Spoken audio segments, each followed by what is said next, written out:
Hello and welcome back to Fire Essence Gaming. My name is Ben. Today we're going to continue on with Suzerain. So last time out we started off on our new communist run. And pretty much all we did was got through the introduction. So let's start off by checking out this some of these reports here. There's a ton of them. So from Lockhaven. Port of Lockhaven loses importance. The latest marine traffic reports show that the port of Lockhaven is no longer the busiest of the Mercopa continent, falling behind to the third position. While this is a negative indicator for our administration, Lockhaven still has the potential to shine again as a major trading center. The port of Lockhaven is the largest port of Swordland and holds enormous importance for the economy, particularly as the main distribution center linking the capital and inner parts of Swordland to the rest of the world. This major port city will hopefully keep supporting a possible economic upturn in the entire country if investment projects succeed. Nice, alright, let's go south, why not? So it's a Devalin. Congratulations from President Smolak. President Smolak sends congratulations on the election victory and wish for a cooperative future between Valen and Swordland, signaling a desire to normalize the diplomatic situation between the two countries. Cool. And from Lesbia, congratulations from Prime Minister Alvarez. Prime Minister Alvarez congratulated you for the results and spoke about his hopes to have a beneficial partnership deal in the future. He sent his best wishes to the Swordlish people and warned us about the threats of the encroaching millennialist influence of United Cantana from the east, emphasizing the importance of unity in our continent, Mercopa. Cool. Alright, so to Volksland. Congratulations from Chancellor Hagel. Chancellor Hagel sent his congratulations on a great victory and wished for close cooperation between our countries in the future. Hagel signaled concessions from Volksland in the case of a promising trade deal. He also congratulated the Swordlish democracy for the successful elections and warned us about the threat Arcasia's growing influence poses for Eastern Mercopa. And from Ireland, congratulations from PM Van Horten. Prime Minister Van Horten congratulated us on our election and praised our party's stance on just and transparent elections. He signaled his wishes to continue the trade partnership between our countries as equal partners, as opposed to earlier trade deals which he believes gave Swordland unfair advantages. Cool. Alright, from Arvery, lack of investment. The mayor of Arvery, Eric Neal, reports a lack of adequate infrastructure around Arvery, which seriously undermines the attractiveness of Arvery's investment climate. Foreign investors, particularly from Magnolia, are becoming hesitant to invest in the city. Meanwhile, according to data published by the National Business Council, around 19% of a company's total expenditures in Ireland is absorbed by logistics costs, while in peer regions this figure is below 10%. From Laren, low production in Ireland. The report calls attention to the alarmingly low levels of productivity growth in the regions of Ireland, where there are also high rates of food insecurity, malnutrition, and rural poverty in inner parts of the region. Fantastic. Alright. I think that's all of them, so now we have two more reports from Whole Sword. So first up, logistical issues. The mayor of Whole Sword reports that the rising population and fast urban expansion has resulted in high levels of congestion in city traffic. Logistics report underlines increased traffic and slow transportation routes as the biggest problems of the capital. The mayor also reported that the absence of a well-designed, large land-based logistics center where all transporters come together is one of the greatest problems for domestic transporters. Because Whole Sword is a big metropolis, transporters are scattered all over Whole Sword, having established such centers in 10 different districts. That seems inefficient as heck. Alright. And last report, General Staff gathers. The General Staff convened right after the election to congratulate our victory. All branches of the Swordlish Armed Forces were represented in the meeting that took place at Camp Strongarm with massive security measures. Chief of the Armed Forces, Vulcan Kruger, made a public press statement highlighting the increasing chances of military confrontation in Eastern Mercopa and requested support to strengthen the military.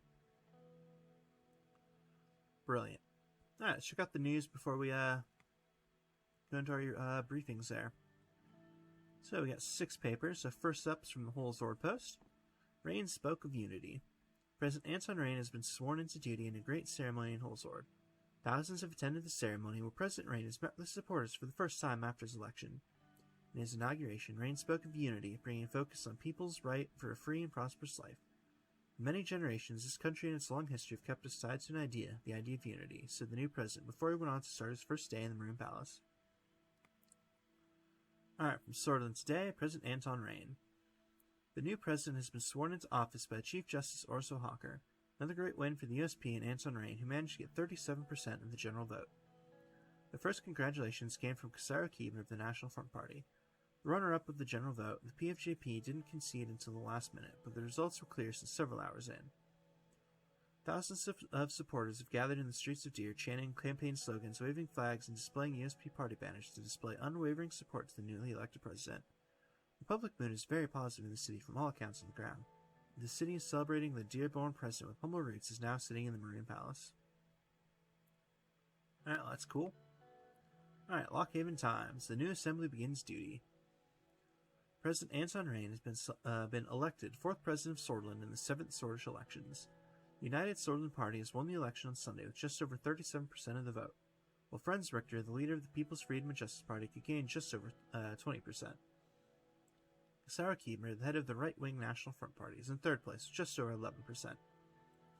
The Communist Party of Sordland and the Workers' Party of Bludia both won just below 10% of the vote, failing to pass the 10% election threshold. The new term begins with the opposition of PFJP and NFP under the USP government. The unrepresented votes below the threshold resulted in the USP taking 52% of the seats in the Grand National Assembly, giving them the lawmaking power. The new seat numbers have been finalized as follows: USP 130, PFJP 70, NFP 40, and Independents 10. Alright, from the Radical, another USP president. How many times will people fall for the same trap? We've seen this before with Colonel Sol, who supposedly saved this country and brought stability in times of chaos. His stability, however, meant a life of oppression. Any opposing voices were silenced, and many were persecuted. Next was Alfonso, who was elected as the liberal reformer to bring change to the SP in Sordland. Seeing his unfortunate inability, his own cabinet resigned. As the 3rd USP candidate becomes president, it is high time to realize that real change won't come from their party. And we have 2 of them here from The Economists. First up, restructure the infrastructure. After the recent successful mega infrastructure projects from United Catalan and Volkswagen, the world is warming up to the idea as a source of growth and employment. But is there any truth to this success? Our investment analysis indicates that infrastructure investments can be fruitful in the short term, but even more so in the long term, especially if they focus on linking economic nodes that business logistics depend on. This is, however, the first step. The crux of the matter is diversification of investment, where the government supports employment and growth.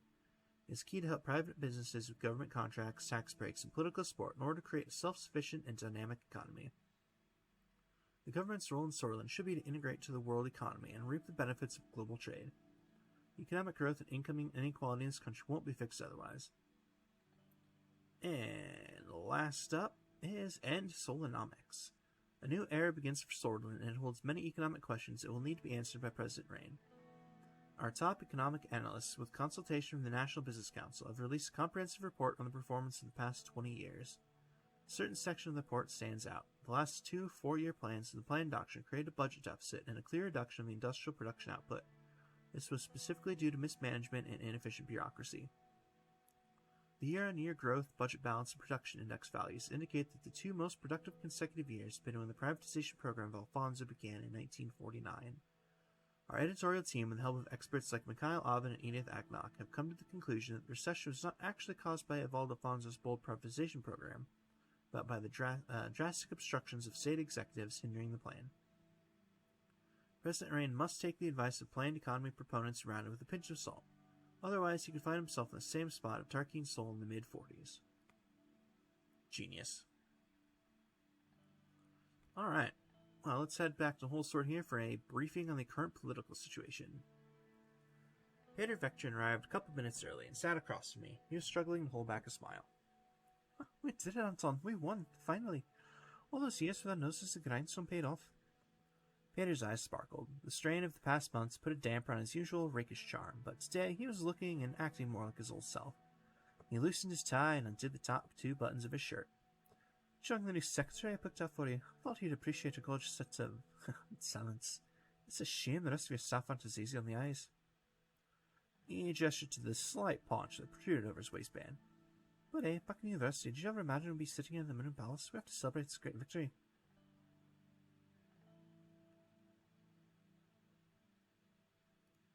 We'll celebrate at the inaugural ball. Just hold on. Hang in there until this evening. Looking forward to it. Everyone hopes to congratulate you in person there. I'm sure the kids will love to see their Uncle Peter for the first time as their vice president. That's good to hear. It's crazy how fast the 2 have grown up. You're a good father. Peter had a wistful look in his eyes. He and Evelyn had never been able to have kids of their own. During our campaign, the opposition floated the rumor that he'd fathered illegitimate children during his wilder years, but it had never been substantiated. The door swung open and Lucien Galad, my chief strategist, walked in. He was a compact man with sharp, bird-like features. After briefly surveying the room from wall to wall, he sat down, poured a glass of water, and opened his briefcase in a series of quick, graceful movements. Gentlemen. The tall case clock in the room struck 3 o'clock. Done? You're exactly on time. Hello, Peter. Lucien then turned towards me. He very slightly bowed his head.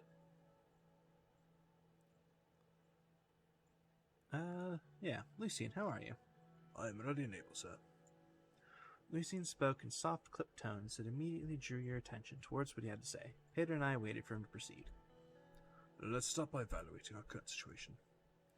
The majority of the Solish people demand change. They are more concerned about the economy than the Constitution, but they blame the system for their problems. People are losing the trust in our democracy. Why do you think radicals like Bernard Circus are becoming more popular? Everyone's expecting us to bring change. The last government did not. Franz Richter, the leader of the Reformers, believes that true change can only be accomplished by transferring some of our powers to the Assembly. I'll move into the details of the demand shortly. If we lose power, we won't be able to execute the changes we need to make for the good of the country. It may create issues for us, yes. However, with the Reformers gaining more popularity, we may not be in a position to stand against them. Mr. Richter managed to persuade many members of the Assembly to give their support for drafting a new constitution. Reformist politicians are quickly increasing in number. While the Reformist wing inside our party is still minority, they could have a tripartisan majority in the Assembly, especially if they unite under Franz Richter.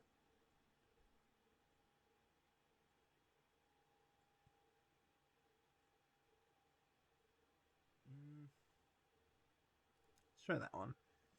The USP reformists aren't wrong to agree that we need change, but we should be in charge. We can't let the PFJP and leadership take the spotlight on this.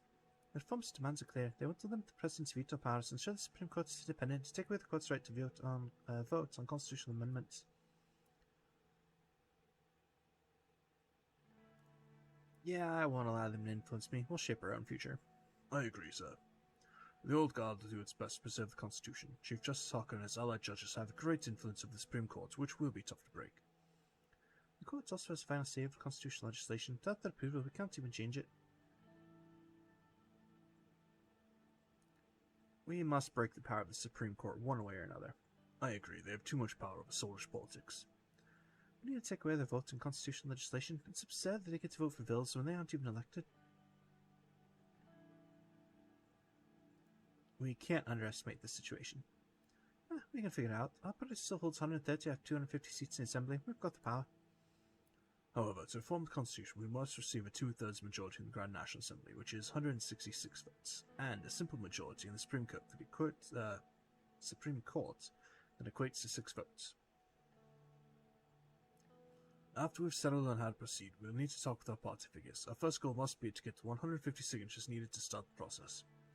Following the green light from the USP, we'll reach out to the other party leaders to see if they would back our draft. The last step is to convince the justice of the court. The entire process would take a long time, but we must start working with the Reform Committee to evaluate all possibilities for a new constitution as soon as possible. Okay. Let's see. Yes, we need to boost the presidential powers. So, the new constitution should give the president wide-ranging powers to lead Sorland into the future. That's very bold. Then we must start with eliminating the Supreme Court's authority over constitutional legislation and perhaps take their immunity away. Don't forget the reformers who want us to address the loopholes in the presidential veto system.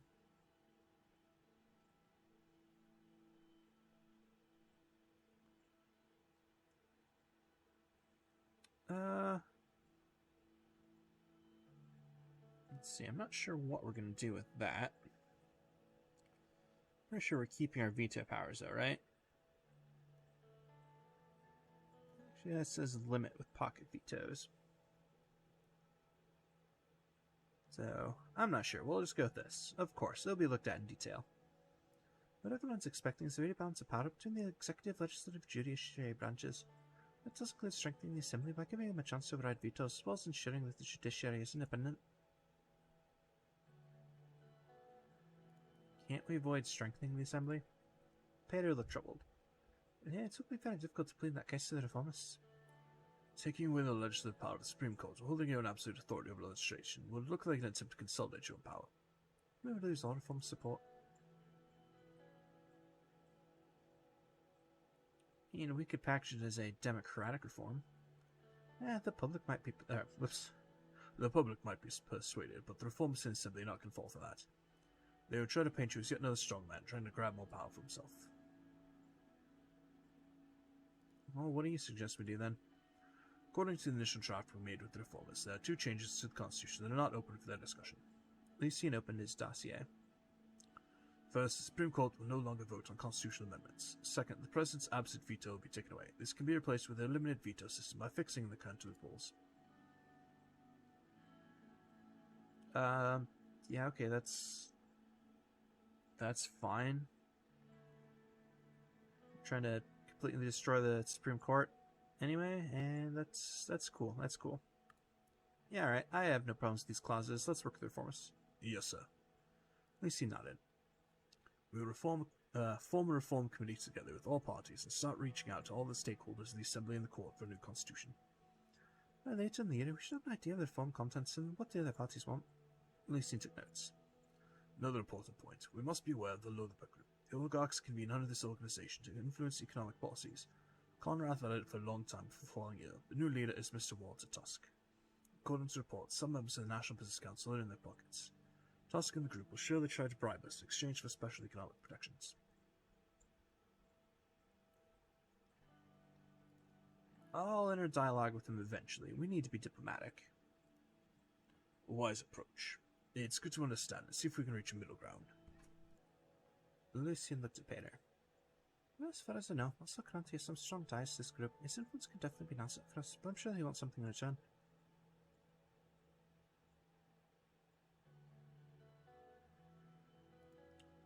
I'm aware of Mr. Kranti's wide network. That could come in handy. We just need to be careful with him. He looks like loss of evil, but it could very quickly turn out to be the other way around. We need to tread carefully on all sides with all power plays to survive our churn. I need to underline the seriousness of the situation.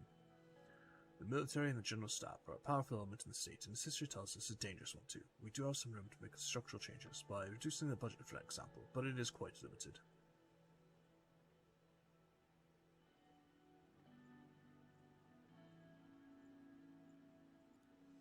I'd like to receive the advice of the military before making up my mind.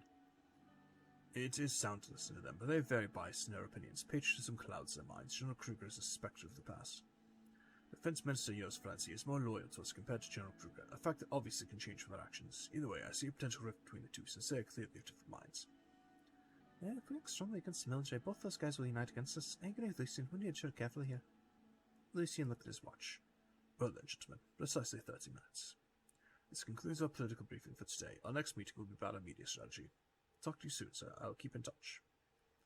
I'll see you both at the next meeting. Lucy and Peter bid their farewells and left. A mysterious amount of smoke was rising far away on the horizon. Wow, a whole bunch of things popped there. Okay. Let's see. Well, let's start with the country overview. Alright, so we have the Reform Committee. Looking at the constitutional reforms, it looks like that was about it. Alright, well, let's check out the report in Deer here. Increasing homelessness. The region of Berja is among the worst hit regions in Sorland, where homelessness has skyrocketed since economic recession. The number of homeless in the city of Deer is more likely to have increased by 20% in the last year. The rise was particularly stark among British people, where homelessness increased by 72% in just 6 years. It's reported that homelessness among ethnic minorities has reached the highest level in more than a decade. The British minority of the region now account for up to 47% of all homeless people there. I'm guessing that's probably something we will look to address later on. Alright, we have another report in Holsword. We've got 2 more. Alright, public opinion report. People's views on the need for democratic reform in the government structures changed over the last decade. Reformist propaganda from the leader of the People's Freedom and Justice Party, Franz Richter, resulted in a massive increase in the demands for democratic reforms.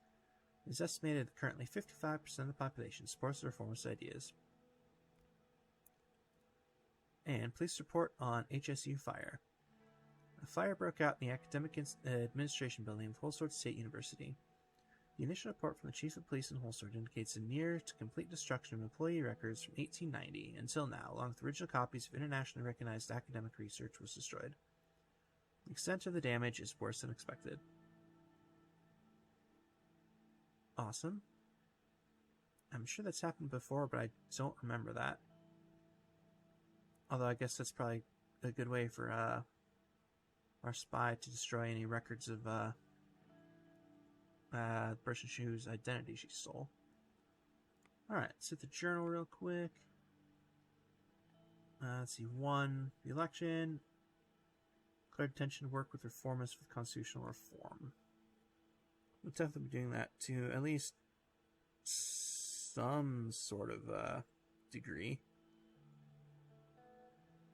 Alright, let's check out the news here.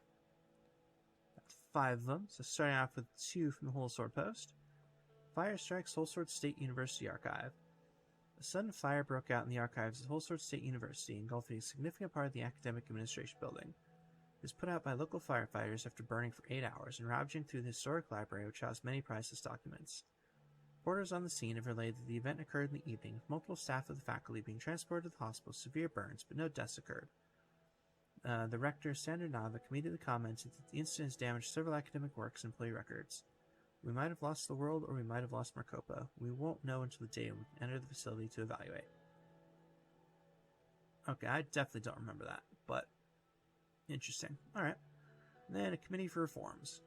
Speaker Gloria Torrey said that a committee which includes all 3 political parties of the Assembly has been formed for the preparation of potential changes to the Constitution. The committee has been asked to submit a comprehensive report to find a solution for the current problematic state of affairs in governmental institutions. Torrey said USP wants to appeal to the people of Sorvin to help in maintaining stability and order in the state. The details of the committee regarding its actual topics or its members have not been clarified. And it's 2 more from the Lockhaven Times. So first up, support in Assembly grows for campaign finance bill. Bill to change the criteria for the allocations of public funds to political parties is proposed by Representative Alvin Clavin from the USP. The bill aims to change the criteria from the proportion of votes won in general elections to the proportion of seats won by a political party in the Grand National Assembly. This would result in an increase of about 28 million rand governing the United Solar Party, which will benefit the most from the proposed bill. The new bill will give political parties an annual amount of 500,000 rand per member of assembly. And Swedish National League starts season. A very exciting day marks the Swedish National League kickoff with SK Lockhaven vs Benfica FC match. The league, consisting of nearly 10 teams, has been gaining more and more popularity in recent decades, with tickets dropping significantly in prices, leading to increased accessibility. Football fans looking forward to one of the key events of the league, the match between 2 of the most competent teams, Anarka and Gelsord. Awesome. Alright, in Geopolitica, Rumberg coming south? Our foreign policy analysts who are reviewing the recent aggressive military and diplomatic developments of Rumberg have come to the conclusion that it is highly likely that Rumberg will keep trying to push further south, threatening the territories of Swordland, Valen, and possibly Agnolia. The annexation of Dome many decades ago was just the beginning. Rumberg seems to be on a quest to secure all strategic resources in East Maricopa. Fantastic. Alright. Well, let's go ahead and pop back to Whole Sword here, and let's see. Let's do the briefing on the economic situation first. Simon Hole, Gus Manger, and Lilius Graf were about to arrive at the White Room for a scheduled economy meeting. This was the room in the Room Palace, where all important meetings were held. 2 assistants arrived first, carrying a heavy projector. They stood with it by the door, waiting for the ministers to enter. In the hallway, I heard Lilius Graf's voice. She was using the patient, almost motherly tone she often took in heated arguments. Gus, do you really think that such an economically advanced area is in more need of investment than Ireland? Lilius, my interior minister, strode in. She was clad in shades of brown and beige, the only spot of color a bright yellow nursed star on her necklace. Gus followed close behind. Don't be an idiot, Lilius. What about the unemployment crisis the Great Holstern Guilds and regions are going through? These areas are our economic heartland. Gus curled his hands into fists. The Minister of Agriculture and Rural Development's temper hadn't changed since his days in the Alfonso administration, but neither did his reputation for getting things done. His far-reaching network of connections was unlike any other. Simon Hole quickly stepped between the 2 ministers without looking at either of them. He cleared his throat. Good morning, Mr. President. Good morning, everyone. How are you? I am very well motivated, Mr. Rain. It seems our ministers are feeling the same. I can clearly see that. What was that discussion about? Well, we're having a discussion about the infrastructure plans. If I may, I'd like to talk to you about the... Simon interrupted. We'll get there, Gus. No rush. First, I would like to conduct my economy presentation. Sure, let's begin. I'm looking forward to this. Simon pulled a silk handkerchief out of his pocket, briefly wiped his glasses. My staff and I have comprehensively analyzed every aspect of... He was interrupted by a groan from one of the assistants by the door, both of whom were now visibly struggling to hold up the heavy projector. No, you can put that there. He pointed below the painting of President Sol. The assistants placed the projector next to the table and installed the white screen on the wall. Leave now. I mean, thank you, and please leave now. The assistants left the cabin room. I was reminded that Simon had never quite had a way with people, but his facility with numbers made him the most sought-after economic specialist in Sortland. Simon started looking for slides. He always carried documentation around with him. Lilius leaned to the table and spoke. Simon, what happened to the new police station construction in Estord? While going through his briefcase, he paused for a moment to answer. It got stalled due to government property boundary issue. Let me look at it. I can take a look at that one. Estord needs all the security help it can get. Sure. More time for me to spend on analysis. His eyes glittered when he finally found the slides he was looking for. There have been some developments about the Source Red losing further value today. We've been trying to stabilize it with the central bank. The session of 51 put enormous pressure on the economy, resulting in the collapse of the value of our currency. The entire situation was a significant cause of concern for administration. What would you like to know about the current economic situation? Well, what's our GDP and debt situation? Our current GDP is 310 billion rand, and the national debt is 427 billion. It's still hard to fathom we lost nearly 150 billion in wealth. These past 3 years were tough. What's our unemployment inflation rate? Unemployment has skyrocketed. Now is at a staggering 16%, and the inflation is at a relatively high 7%. Unemployment is increasing crime and drug use. We need to get people off the streets. The inflation isn't helping our average citizen either. Cool. What's the status of the recession? The economy has been in a recession of about -6% in the past year. The average GDP has dropped from 15,454 rand per capita to 10,359 from 1951 to now. This administration's success depends on our ability to stop the recession. The sooner we can reach GDP growth, the better. Cool, I have all the information needed. Let's move on to the economic strategy. Simon scattered the paper stack in front of him in an orderly manner and took a final look at his notes before clearing his throat. As you can see, the situation is alarming, but not everything is negative. The extensive privatization program of Alphonse left us a large budget surplus, which we can use to stabilize the crisis. The primary subject we need to settle on is what general path we would take in our term. Solonomics-based nationalism happened in the 30s. Alphonse's privatization began during the end of the 40s. What will our administration focus on? One of our main promises was to promote a planned economy to stop the recession. To be frank, I still don't think this is a good idea. We should go back to Solonomics. It's the reason for the recession. Self-sufficiency will help us in tougher times. Simon ignored the statement.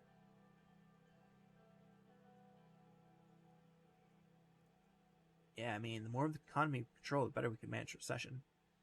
That is a fair argument to be made, but if we reduce the freedom of people in the marketplace in general, it would hinder innovation, dynamism, and the supply and demand equation.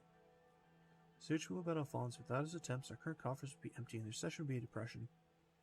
Well, one way to be remembered positively is to cause a recession and leave a few bills behind. Wait, what? It didn't quite make sense, but okay.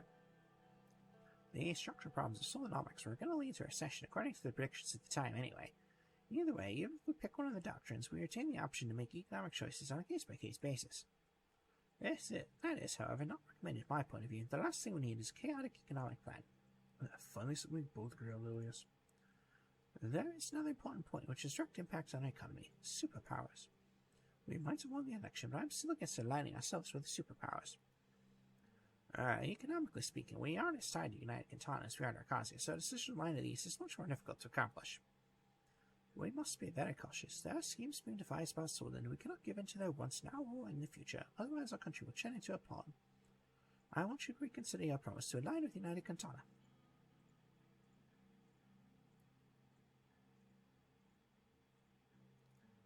There is a revolution that started by United Cantona, a permanent revolution. Sortland must be part of it.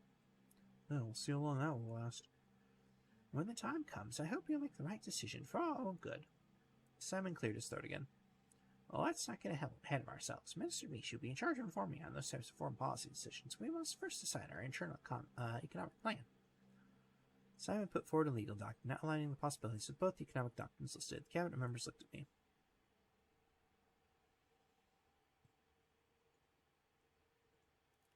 We have to thank Sol and his planned economy for the boom. It clearly shows the success of the system. Precisely the reason why we should stick to the old system. State planning and regulation both showed great success in the 30s. Only for a limited time, until even King Sol himself discovered the limits of the system. The slowdown began during his rule, remember? Would a planned economy focus bring us stronger allies? It would make United Continent diplomatically look at a country in a more positive light. They are proponents of the planned economy. The influence for Cassia has on the world is extensive. Our economic strategy should be based on internal reasoning, though. What's on our long-term economic schedule?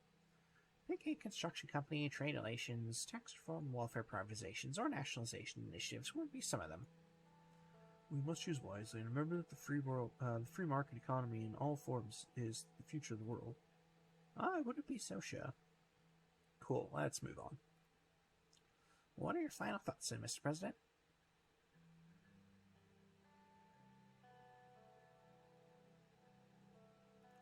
Critical institutions must remain in state control. We must be fully responsible in delivering services. If you could be, and it wouldn't be negative, but either way, you would make the choices. So, what will our general economic plan promote? Promote a planned economy, as we promised. Not sure if we made the right decision here. Gus looked worried. Now that there's clarity in which direction we're heading, I'll work on a good plan accordingly. This concludes our meeting. At our next gathering, we'll talk about the upcoming infrastructure investment plan. Now that the economic direction was taken, the ministers dispersed for lunch at the Room Palace. Awesome. Alright, wow, a ton of stuff just popped here. But I think that's as good a place as any to go and call it for today. So, as always, thank you very much for watching. I hope to see you all next time.